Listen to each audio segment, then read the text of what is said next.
Start the morning right with a cup of Vinyl Tap. Nothing beats the refreshing taste of a hot, warm mug of Vinyl Tap. Enjoy your podcast in liquid form today. Vinyl Tap. Enjoy responsibly. 2, 1. Vinyl Tap. I'm Tim. I'm Tim. I'm Tim. I'm Tim. And we just listened to Diamond Dogs by David Bowie. Yep. It's good. Yeah, it was pretty, good time. Interesting dude. Interesting album. Yeah. Interesting time in his life. Yeah? This is like the end of glam rock. Really? Yeah. Or was it just the 74? beginning? No, it wasn't. Yeah. The end of glam rock, really. Well, for David Bowie at least. Oh, right. Okay. I thought you mean- meant in general. For him, yeah, sure. Yeah. I mean, the Yeah. genre went in several different directions following this era, but this is where, like, what glam rock originally was ceased to, like, exist as a movement in Right. London and Birmingham, I think, that it evolved out of. Yeah. Interesting. Yeah, he went more soulful for a little bit there, and then more in esoteric directions. Literally the word I was going to use. Yeah. Classic Bowie move. Yeah, this was kind of interesting because there was like moments that, because like he helped produce Iggy Pop, right? Yes. Like 3 years later. Yes. And Those were a very busy 3 years, though. really busy 3 Yeah. years, sure, yeah. But like it's like there's stuff that I hear in Iggy that actually is sort of coming through in here, which I Yep. thought was really interesting. I've Yep. never put those two together. Yeah, it was cool. Cool to keep Bowie like that. Yeah. Like, even though this is his 8th album, this is still very early Bowie, isn't it? That's amazing. Yeah. It's really amazing. Yeah, this is his Jeez. 8th album. And we're just on the cusp of his career, like, Shifting. really getting started. Yeah. Oh my god, what a guy. I can't believe we've done this for over a year and haven't brought him up yet. Here we go. I didn't want to tread on your toes. Oh, thank you. I mean, I like Bowie, but, like, he's not all I obsess over. Anymore. No, I did my best. What are your thoughts? This album's really cool. It's so cool. It's just really cool. Yeah. It like the intro is super far out. Like it's so Future wacky. Legend is just so vibey, like Yeah. all the sound design, and it's kind of like sound design, right? It's like Like all the wacky ambient apocalyptic sounds and the spoken And the word. voice Which, like, intro, yeah. which And like Thriller the that would then flange do on his 8 years vocal, later. yeah, totally, Yeah. and it's just so eerie. Yeah. And then it launches into like just this like groovy rock track for 6 God. minutes, and it's because I think he acknowledges that he throws you in the deep end, and he's like, all right, and let's just like Yeah. let's Easy just back hang on up. this for a while. Yeah. And then towards the end of it, we're back into that fucking weird shit. Mm. Man, do you know the idea behind this album? Like, all the shit that was going on in his head at the time? He wanted to make a stage musical about Ziggy Stardust. Right. And he then also wanted to make a stage musical about Orwell's 1984. But Sonia Orwell, the guy's widow, said, no, you're not doing that. So he couldn't do those things, and instead it became an album with elements from those two ideas. And it's kind of a hodgepodge Oh, right. glam apocalypse. Right. It's fucking Is that mental. why it doesn't seem super consistent across it? Because there's two different competing ideas? Are those ideas necessarily competing? No, but I don't think they necessarily go together. How do you mean they're competing? What elements are competing? Again, I don't think competing is the right word. I just don't think... Why do you think this album sucks? That's not what I'm saying. Why are you always willing to try and put words in my mouth? I don't get it. For fun?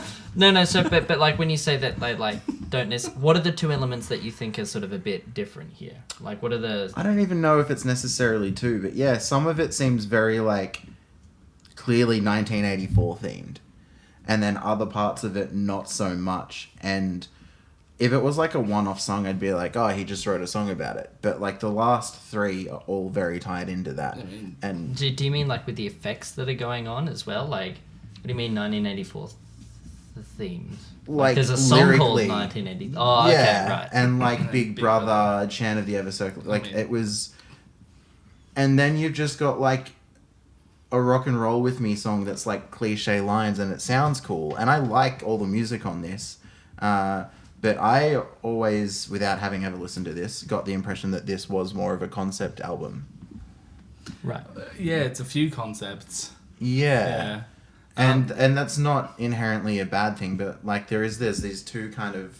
I want to say that like the 1984 shit doesn't just come up at the end of the album because Candidate is like and Future Legends drops you into the glam apocalypse idea, and I know, right? I really, really want to see that musical now.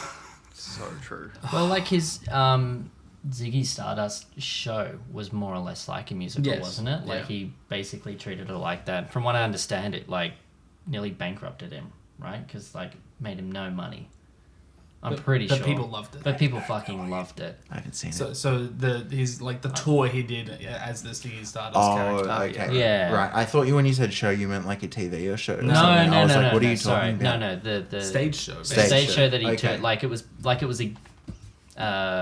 a music tour where it was just meant to be like, I don't know, an album or something, I think. But then he like produced it as if it was a stage show, and there was so much production behind it, and It was a theatre production. It wasn't like a regular old concert you go to. yeah, and he like it sucked so much money, but I don't know.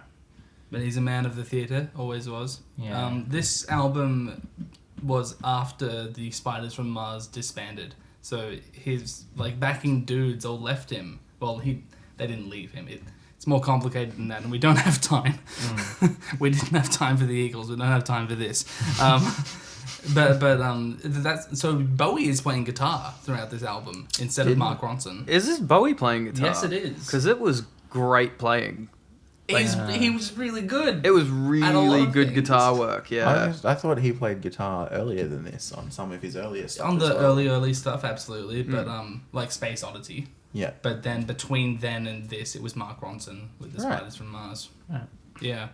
So all the Ziggy Stardust stuff, that was Mark Ronson on guitar. Interesting. Yeah. There's this really like eclectic, chaotic feel to Bowie in general, but particularly like Sweet Thing, I think had this this is typical where there's like really warm bass tone that's like David Lowie. yeah, and it's like it's very rich and sort of smooth and whatever. There's kind of like a boomy drum kit. Well, not boomy, but like very like I wouldn't say heavy because there's not a lot of cymbals. It just but sounded like this was recorded in like a really good room. Like everything was like spacious. Yeah. And like full. Like, Yeah. Right, yeah. Can't remember where it was recorded. But then there's like this like strange like acoustic guitar kind of like mixed in there, and the piano as well. Like there are all these strange tones that kind of you wouldn't expect to go together, just mashed together, and then he somehow ties it together with these like bizarre vocal lines that completely unpredictable, have like these weird ass melodic And they're like meandering weirdly. yeah, and then sometimes it's like he's singing this like amazing melody that's like super catchy and everyone can follow it, and then like you get to the chorus and there's none of that. Like And the harmony's fucked as well. Yeah. It's got an augmented chord on the way down. And Yeah. it's such a strange sound. I don't think he ever wrote anything that was like instantly understandable. Like there was always something more to access about a Bowie song. Yeah. Except for Sweet China Girl, that can go. That can go. Go But in yeah, the bin. songs for me that like really like the instrumentation, Sweet Thing. There was just a lot to sort of, I feel like sort of listen into and dig into, and what else? Rock and Roll With Me. Yeah. It's a really good example of how he uses like when he gets that heavier guitar tone appearing, like it's very sparingly used, and so when like you get some distorted guitar, it really just hits you. Yep. And then it just backs off, and it sort of waits for these like strong moments to appear. It's cool. It's good. It's cool. I have nothing else to add, so someone Take over, quick. Something that you don't hear a lot of, even really, or at least not as obviously as what I thought it was in this. The transitions between Sweet Thing Candidate and Sweet Thing Reprise were really, really smooth. Yep. But then also the increase in tempo in Candidate Yeah, Oh. man. was really Yeah, cool. man. That song starts as like a fucking funeral It's march. a dirge, yeah. Right, and then with no like, With, like, a the military frog snare. into boiling water thing, Yeah. like it's Yeah. like you don't even realize, but by the end of the song, it's like it's a bop. Yep. And then it drops back down to So Sweet Thing sneaky. Reprise. Yeah. Yeah. So Dexys Midnight Runners can go suck it because Bowie did it 8 years earlier. Everyone talks about the Accelerando and Come On Eileen, but like it's nothing. But that's the feature of the song. This was Yeah. like very much Like, you didn't not even the notice feature. that. Right? It Yeah. was Yeah, in the I remember background. on my first listen, it took me like until we were at the fast tempo to be like, wait, hang the fuck on a moment. Yeah, the right. water's boiling. yeah. Yeah. You know, interestingly, a frog will actually get out of the water. Oh, Yeah. I didn't know that. The thing about that experiment was he actually removed the frog's brain before. So it's not really going to move out of any water, is it? Yeah. Okay. So there you go. Anyway, David Bowie. It's very some of the songs go on for a while. Yeah, they do. I was wondering if there's actually a radio edit of Rebel Rebel that they used instead of the album version. I didn't look it up though. Because it did feel like the 4.5 minutes of that song weren't exactly Well, the thing with that song all is well used. it's all tagline. It's all like the same riff, Yep. except Yeah, for the the few chords in the pre-chorus. pre-chorus. Yep. Yeah, the verse Which- of that is the chorus, isn't Yeah. it? Yeah, Right? It's just the same thing over and over, which is fine. It's cool that they can make a riff last that long. And like, man, what an iconic riff. Yeah, and then it's not even like a tagline. Like it's an actual chorus with, Yeah. a full set of words. Because a lot of songs that have the one riff, they'll have like a tagline where it changes for the second for Yeah. the tagline, and then you chill in the riff.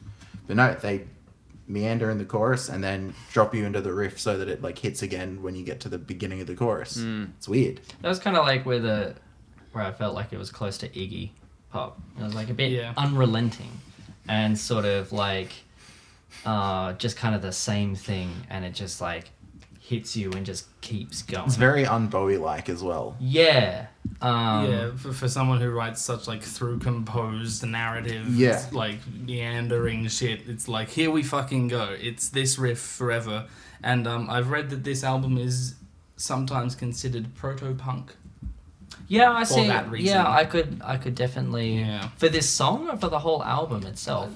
It said the whole album, but I think It kind of specifically, it kind of makes sense though. Like the reprise of Sweet Thing. right? Yeah, There were like these like the flange on the guitar and kind of like the noise sounds that were happening reminded me of like later punk stuff. Yeah, like yeah. we just listened to Red Medicine, right? So like those industrial sounds, those I was noticing all through this album. That kind of like, I guess it's like the apocalypse sort of sound. It's constantly sort of coming up all through this, which is like really interesting. And also like how he uses sax as well to combine like Sax playing has always been such a strength, and it's used very sparingly but subtly in this. It's not like he's so good. here's a lead sax line or whatever. yeah, like it like Textural. I think there's one solo in the album. Yeah. on sax. And normally, like, I noticed it, like, sandwiched in between, like, a fuzz guitar and a piano. Yeah. Right? And it was, like, tying the guitar, and because I thought, like, is that a sax behind it? And then I noticed that there was a piano there, and it was, like, that little bit of saxophone, like, Bridging the gluing gap. it all Yeah. together. Like, that was really neat. And gives- there's a gradient of sound. Gives it a real edge as well, Yeah. like that sort of Hell like yeah. Barry's sax tone is very Hell yeah. rough, you know, which is like again, there's just lots of really cool textural painting happening all through this. Yeah, Yeah. someone take the stage. Chant of the Ever Circling Skeletal Family is an interesting one, That's isn't the it? best song. It's fucking incredible. In 11? Like, or is it, like, indiscriminately bars of 5 and 6? Or is it 11? Like, I what's... was asking that as well. Because I've listened to that song my whole life, and I still don't know. Well, I mean, what's the difference between a bar of 5 and a bar of 6 and 11? Like, way you accent. I've always wondered though, is it a 5 always followed by a 6, or is it like sometimes Right. is it sometimes just a few 5s? Is it sometimes a few 6s? Like, is it? I stopped counting. I always get confused because I start listening to the riff and I forget what I'm doing. And then you start listening to the who, and then the brah, brah. And there's so much going on, and it's all fucking nuts. So is that what was going on? It was like 11 of some description. I think, yeah. Because I was like trying to play along with like the riff to try and work out what's going on, and I was like, wait, this is really fucked. Like it keeps, you can get a pattern and then you can't. Yep. It's gone from you. Yeah. Which is, yeah, Nice. it's a weird song. Yeah, It's an interesting way to end an album as well. it's a fucking crazy way to end an album. Yeah. Very, very strange. Why is it strange? Just it doesn't really like sum anything up or Conclude in any way. Yeah, it's not. Yeah, trails off. yeah. Yeah, okay. That's a good point. And again, like I guess that fits the vague aesthetic of like the glam apocalypse, but I don't know. It was, and it's not bad. It's just interesting and different. Yeah. I think different sums it up. How would you end it? Like, is there a song in this album that you could end with? I think Rock and Roll With Me would be like a cute little anthemic ballady outro, but also that's kind of a shit thing to do after, like, you wouldn't put it after Chant of the Ever Circling Skeletal Family, would you? No. It just doesn't make sense. I don't think, see, that's why it's the end of the album, is it's impossible to follow it.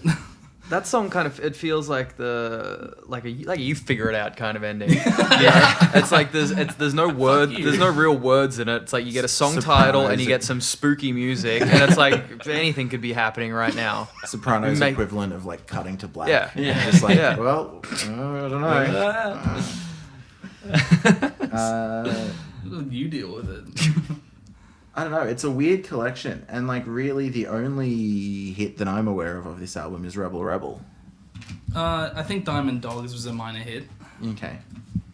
Maybe that also had a Is it because of the a cowbell? radio edit. No, I think it's because of the song and how cool it is. It's the cowbell. Bit long. Yeah. Oh, it doesn't need to go for 6 minutes. But that's I don't know. Isn't that just a sign of the times though? Yeah.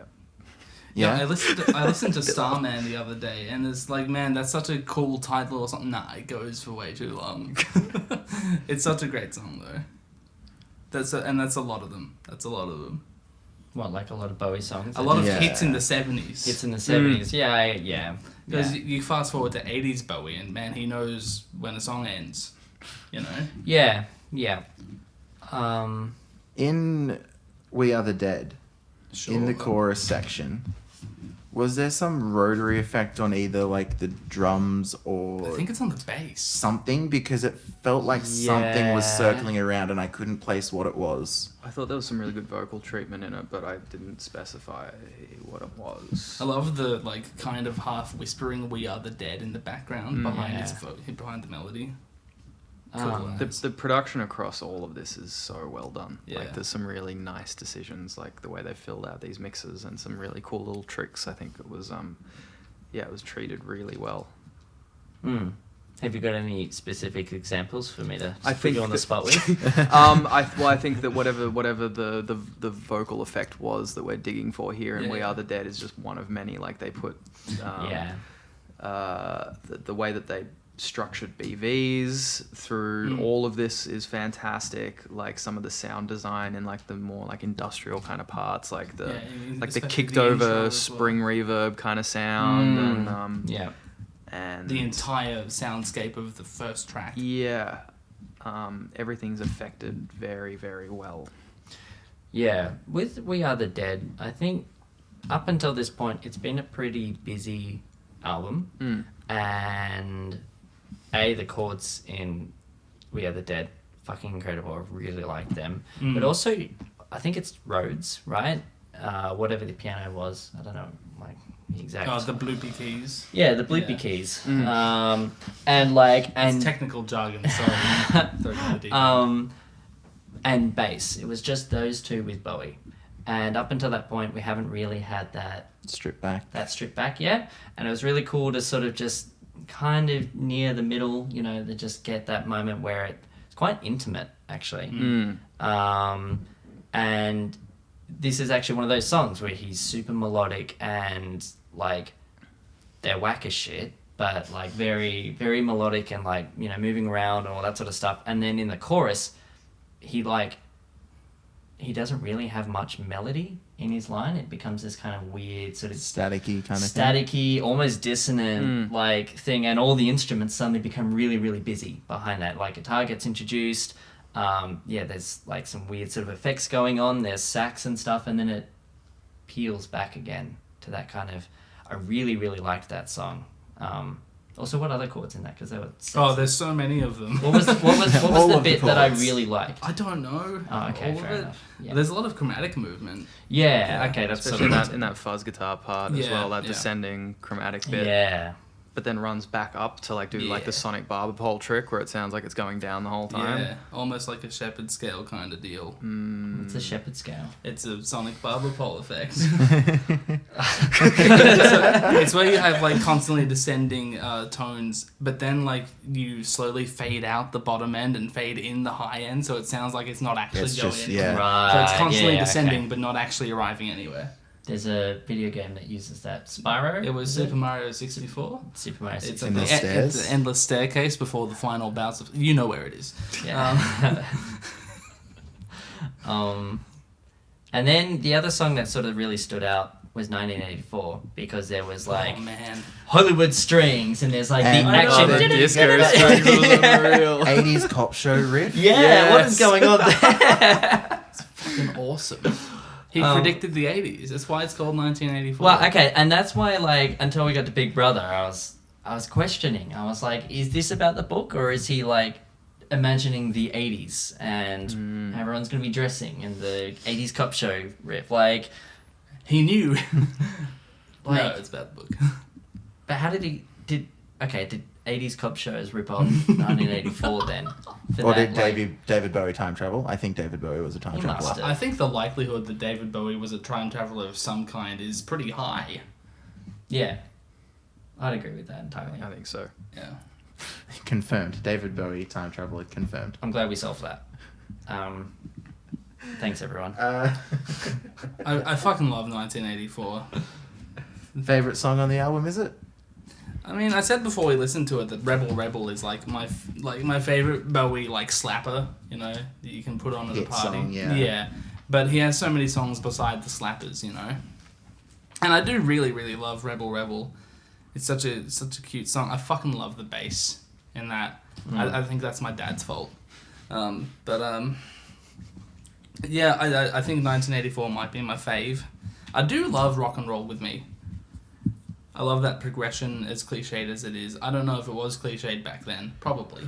I don't know if it was. I was going to say, do you reckon you could get away with that, like a cliche like that on an album today? Like you could write a song Yeah. that's... Yeah? Yeah, it's fine. Don't worry about it. People get away with the 4 chords, so what kind of question is that? Well, maybe you just have to pre-credit every musician. That's right. ever done it. Yeah, Yeah. true. Every Okay. musician ever, actually. Thanks, Dizzy Gillespie, for helping me pen this song.